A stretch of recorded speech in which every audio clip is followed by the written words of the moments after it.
par laquelle le complot de la balkanisation de la RDC a été démasqué.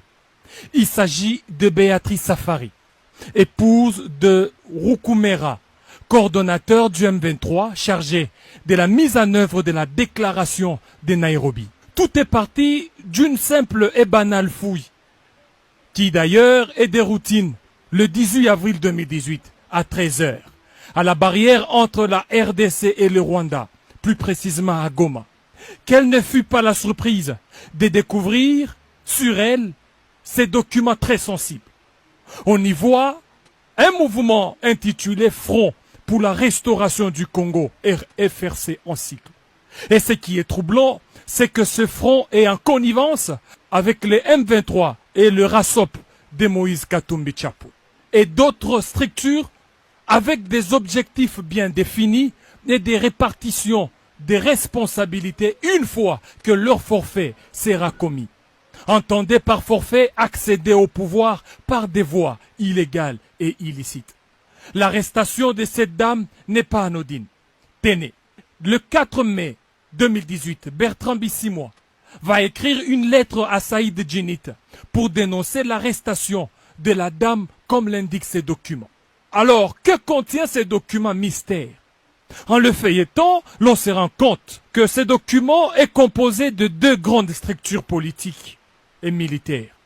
Le RASOP de Katumbi Chapwe et les ex-M23.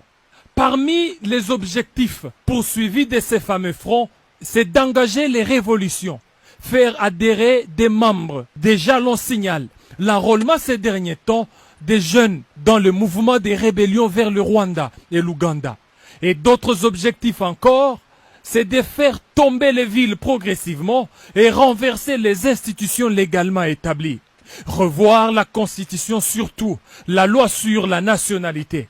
Instaurer la transition de 3 à 5 ans, voilà l'essence d'une transition sans Joseph Kabila, clamée haut et fort par certains politiciens. Revoir aussi en même temps la loi électorale et consacrer un fédéralisme efficace pour faciliter la balkanisation avec le concours de certaines multinationales. Que cache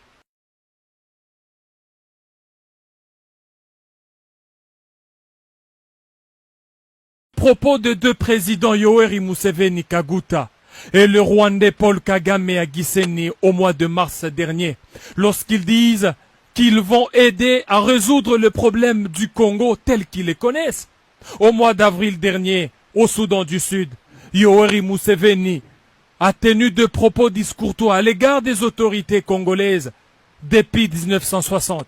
L'autre fait important, c'est la très active participation de Moïse Katumbi Chapwe à la cérémonie de Mo Ibrahim, qui a été très mal perçue dans l'opinion congolaise. Et dans ces stratégies, l'homme de Kashobwe met en contribution les services de Madame C, d'origine burundaise, devenue très active entre Pretoria et Kampala, où elle sollicite l'appui logistique militaire de ces pays, avec le soutien d'un président de l'Union africaine, mais malheureusement anti-panafricain. Désormais, plus rien ne sera comme avant. La République démocratique du Congo est déterminée à sauver sa souveraineté chèrement acquise et capable à dénoncer toute velléité de balkanisation.